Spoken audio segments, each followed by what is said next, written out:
peace be upon him. One of the best example is Hazrat Aisha, may Allah be pleased with her. She was the daughter of the first Caliph of Islam, Hazrat Abu Bakr, may Allah be pleased with him. And she was also the wife of the Prophet, peace be upon him.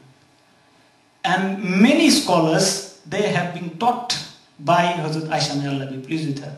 She was expert in terms of religion, in terms of poetry, in terms of mathematics, in terms of science, in terms, when it comes to the jurisprudence, the fifth issue of Islam, she was one of the best scholars at that time.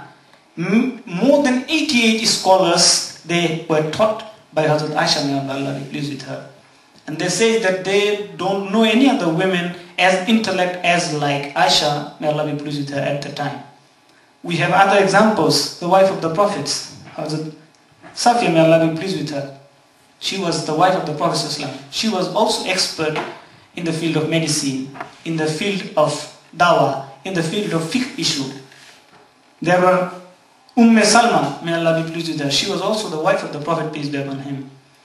The companions, among the companions of the Prophet, we find that Fatima bint Qais, Salim, Sayyidah Nafsa and Darda, they were called one of the scholars in various fields at that time.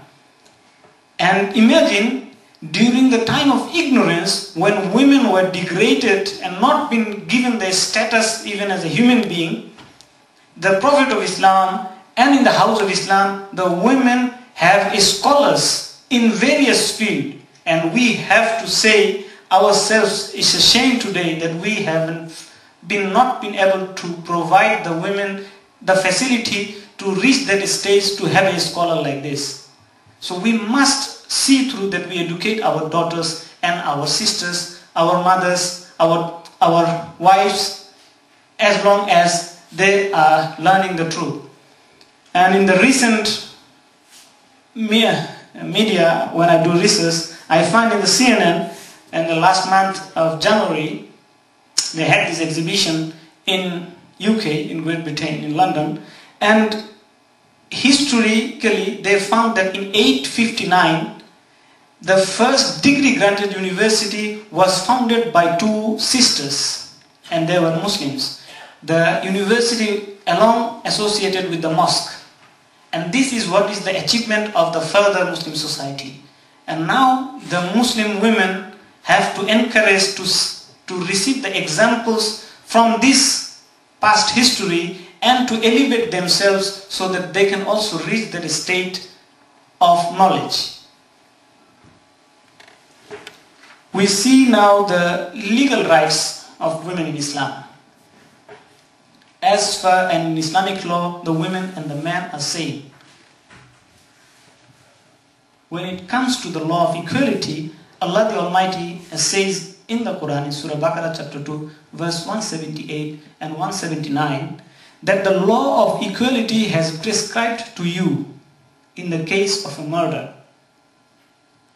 a free slave for a free slave, a male for a male and a female for a male. And the verse continues. So the punishment here for a murder is the same. For a male and for a female is the punishment are the same. We have various examples, but due to the shortage of time, I try to give some of the other examples. In the other punishment is mentioned in the Quran, the punishment of robbery, theft. Allah the Almighty says in Surah Ma'idah chapter 5 verse 38, that as to the theft, be it is a male or a female, chop off his or her hand as a punishment of the robbery given by Allah, ordered by Allah subhanahu wa ta'ala. And we find in the other examples, well, this in terms of legal rights of women, in Surah Nur chapter 24 verse 2, Allah the Almighty says that whoever among you, the male or a female, commits adultery or fornication, he or she has to punish with 100 stripes. These are the punishments equally divided to men and women. And there are capital punishment for the person who is married, either for a male or a female. Sahih Bukhari, volume 9, hadith number 37, the Prophet, peace be upon him, gives the capital punishment for a person who is married and yet he or she is going for illegal sex. the other aspects of Islam about the legal rights. Look, we say that women are degraded. In Islam, how women are uplifted. Allah the Almighty says in the same surah, Surah Nur chapter 24 verse 4, that if any man charge something against a modest woman, that you see in the West they call the women in various names. I don't want to pronounce the name, but if anyone charge a woman with a filthy name, he have to produce 4 witnesses against a woman. And if any of the 4 witnesses, one of them failed to prove that the women did something wrong, then all of the 4 will get 80 lashes each.